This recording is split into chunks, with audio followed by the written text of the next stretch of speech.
Sri Sivai Namastubhyam. Hello friends. I was so excited to upload my first vlog. सावन के महीने में मैं daily शिवालय में जाकर किस तरह से अपनी पूजा विधि संपन्न करती हूँ, आज मैं आपके साथ शेयर करने जा रही हूँ। दोस्तों, हमें कोशिश करनी चाहिए कि जब हम मंदिर में पूजा के लिए जाएं तो फूल अपने घर से लेकर जाएं। अगर अपने घर पर नहीं हैं तो बाजार से तो खरीद कर लाते ही हैं, लेकिन किसी दूसरे व्यक्ति के घर से या पार्क से फूल बिना अनुमति के नहीं लेना चाहिए। अगर आप ऐसा करोगे तो आपको चोरी करने का तो दोष लगेगा ही, साथ में वह फूल अर्पित करने का पुण्य आपको नहीं बल्कि जिसके घर या पार्क का वह फूल है उसे ही वह पुण्य मिलेगा। दोस्तों, अब हम शिव मंदिर की ओर जा रहे हैं। अब हम पहुंच चुके हैं शिवालय। दोस्तों, शिवालय में जो पूजा विधि मैं संपन्न करने जा रही हूं वह बाबा पंडित प्रदीप जी मिश्रा द्वारा बताई गई व शिव महापुराण के अनुसार जो पूजा विधि होती है उसके अनुसार आपके साथ शेयर करने जा रही हूं। तो सबसे पहले दोस्तों, जो हमारा जूता या चप्पल होता है वह हमें मंदिर के द्वार के बिल्कुल सामने नहीं बल्कि कहीं साइड में उतारना चाहिए। और जो मंदिर का दरवाज़ा होता है, यहाँ पर भोले बाबा के जो गण हैं वीरभद्रपाल, उनका निवास होता है, इसलिए हमें इस दहलीज पर यानी चौखट पर पैर नहीं रखना चाहिए बल्कि लंबा कदम करके आगे बढ़ना चाहिए। फिर मंदिर में प्रवेश करते ही मंदिर का जो शिखर होता है उसे देखकर ओम नमः शिवाय बोलना चाहिए। महिलाओं को नमः शिवाय ओम बोलना चाहिए और पुरुषों को ओम नमः शिवाय बोलना चाहिए। फिर मंदिर में प्रवेश करते टाइम आगे चलकर हर हर महादेव हर हर महादेव हर हर महादेव बोलते हुए आगे बढ़ना चाहिए। इससे भोले बाबा अति प्रसन्न होते हैं। फिर जो मंदिर का घंटा यानी टाल होता है उसे बजाते हुए आगे प्रवेश करना चाहिए। देवी देवताओं को जगाना अवश्य चाहिए। घंटा बजाने से हमारे देवी देवताओं को भी पता चल जाता है कि उनके भक्तगण आ चुके हैं। अब हम जो शिवालय का नेक्स्ट डोर है इसको खोलेंगे और इसकी भी जो चौखट है इस पर भी हमें पैर नहीं रखना है। इस पर भी हम लंबा कदम लेकर आगे की ओर बढ़ेंगे। जो वीरभद्रपाल का देखो, मैं अभी आपको दिखाती हूँ, यहाँ पर उनकी मूर्त बनी हुई है। जो ये देखिए इधर से यहाँ पर हमें अपना कदम लंबा करके आगे बढ़ना है। इस तरह से अंदर प्रवेश करके भी हमें जो छोटे वाली घंटी लगी होती है इसको भी बजाना है। और मंदिर में जैसे कुछ सामान बिखरा पड़ा है या मतलब पूजा सामग्री पहले से जो है हमें उसको भी उठाना चाहिए, यानी थोड़ी बहुत सफाई अवश्य करनी चाहिए, इससे हमें पुण्य मिलता है। अब मैं भोले बाबा से आज्ञा ले रही हूँ कि बाबा, आपके ऊपर जो ये पूजा सामग्री रखी हुई है मुझे यह उठाने की आज्ञा दें।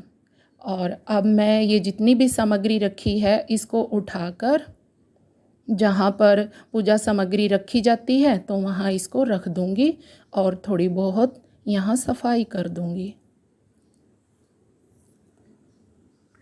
अब हम हमारे शिवालय की साफ़ सफाई हो चुकी है और अब हम पूजा विधि संपन्न करने के लिए सबसे पहले बेलपत्र लेकर आएंगे। जो हमारे शिव मंदिर के पीछे ही एक पेड़ है जिसे मैं बेलपत्र लूँगी। और बेलपत्र लेने से पहले मैं बेलपत्र बाबा से आज्ञा लूँगी जल चढ़ाते हुए कि हे बेलपत्र बाबा, मैं शिवलिंग पर आपके पत्र चढ़ाने जा रही हूँ, इसीलिए मुझे बेलपत्र देने की आज्ञा दें।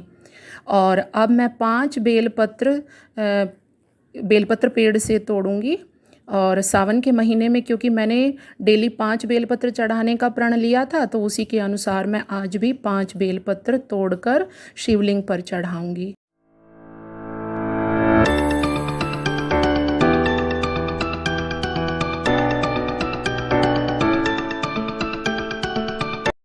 अब हम आ चुके हैं शिवालय में वापस और अब मैं भोले बाबा को सबसे पहले जलाभिषेक करवाऊंगी। इससे पहले मैं आपको एक बात बताना चाहूँगी कि जो शिवलिंग होता है वो दो प्रकार का होता है। एक होता है भूमि से डायरेक्ट टच, जिसको शिव शक्ति शिवलिंग बोलते हैं, और एक होता है जो डमरू के आकार में नीचे जो स्टैंड होता है उसके ऊपर रखा हुआ शिवलिंग, जिसको विष्णु शिवलिंग बोलते हैं।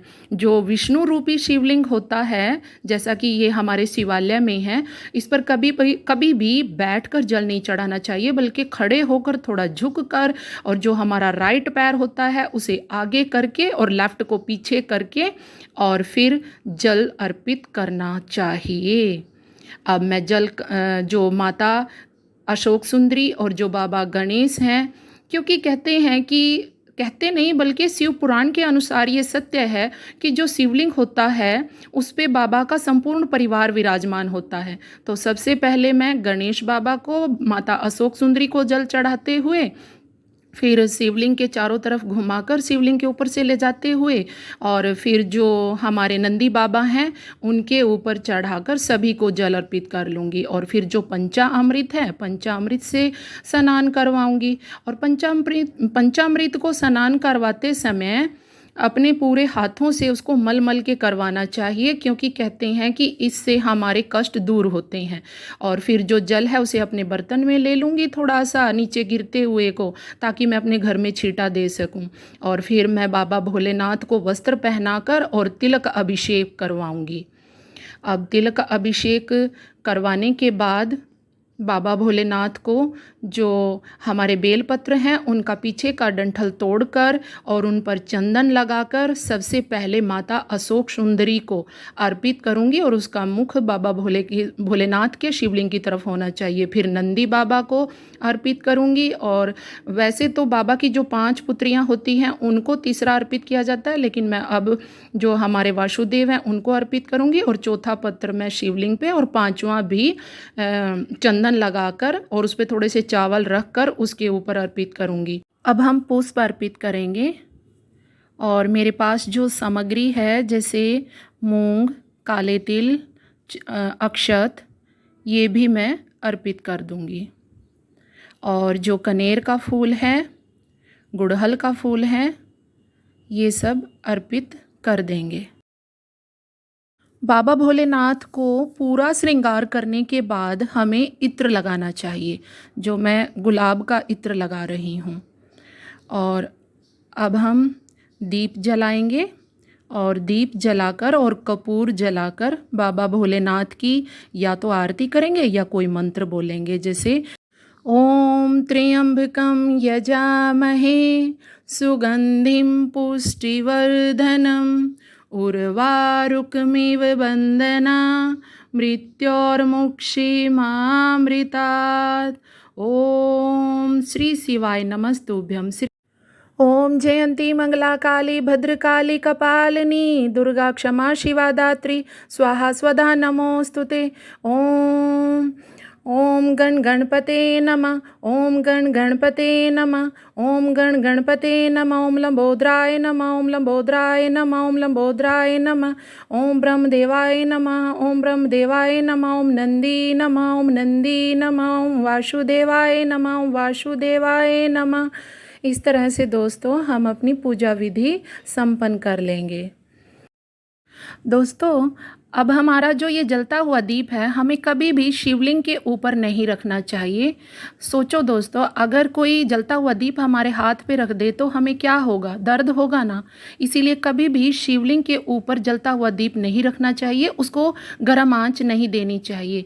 दीप को जो चक्रधारी है इस पे रख सकते हैं, पूर्व की तरफ या फिर नॉर्थ की तरफ मुख करके दीप को रखना चाहिए।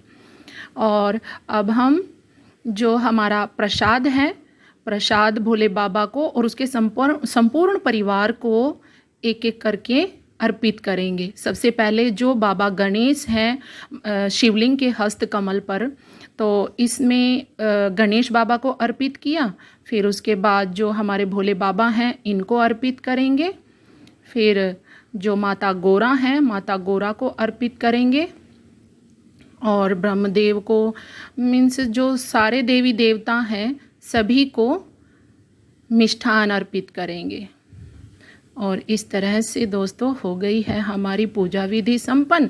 और जो हमारा, हाँ एक बात और, जो हमारा मीठा प्रसाद होता है उसे कभी भी शिवलिंग पर नहीं रखना चाहिए, सिर्फ टच करवा कर, अगर मंदिर में कोई बर्तन रखा है तो उसमें रखना चाहिए, क्योंकि जो चींटियाँ हैं जैसे मकोड़े मक्खी वगैरह वो सारे इस पे आके बैठ जाते हैं, और जो दूसरे भक्तजन आते हैं तो इस पे जल जब चढ़ाते हैं तो उनकी मृत्यु हो जाती है और जिसका दोष हमें लगता है।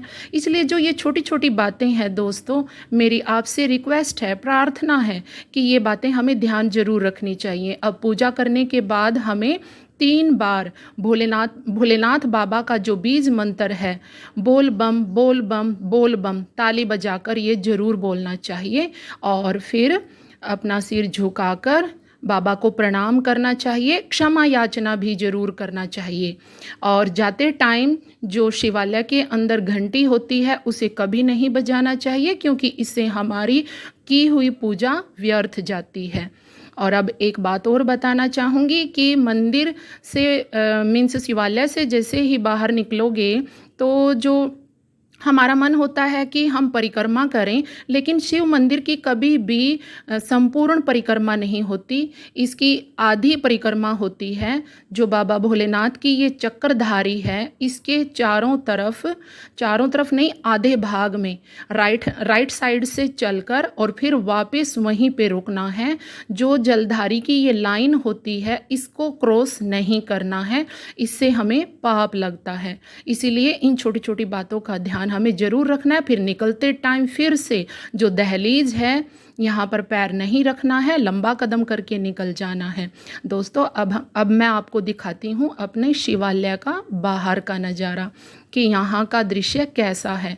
हमारा जो शिव मंदिर है ये यहाँ पर पावर हाउस यानी इलेक्ट्रिसिटी का जो पावर हाउस है यहाँ पर है। वैसे शांतिपूर्ण है जगह, कोई शोर शराबा नहीं है ज़्यादा। इसके पीछे ही ये छोटा सा एक पार्क है।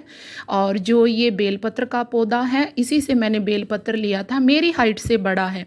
इसके बारे में भी एक सत्य बात है कि जो पौधा हमारी हाइट से बड़ा होता है उसी से हमें बेलपत्र लेना चाहिए, अपनी छोटी हाइट से कभी नहीं लेना चाहिए, उससे हमें पाप लगता है। इसीलिए तो हमें छोटे बेलपत्र से बेलपत्र नहीं लेना है।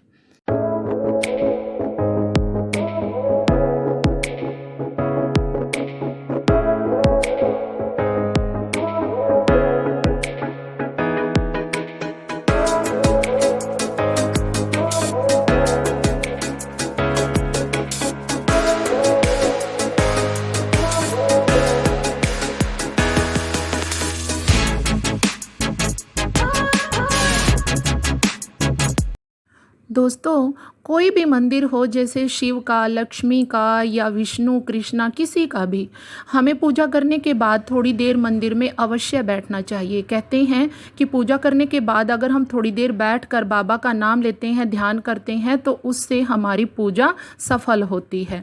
और अब हम चलते हैं अपने घर की ओर। दोस्तों अब हम पहुंच चुके हैं अपने घर और ये है मेरे घर के बाहर का नज़ारा। दोस्तों अगर मेरी वीडियो अच्छी लगे तो मेरी वीडियो को लाइक और चैनल को सब्सक्राइब करना ना भूलें।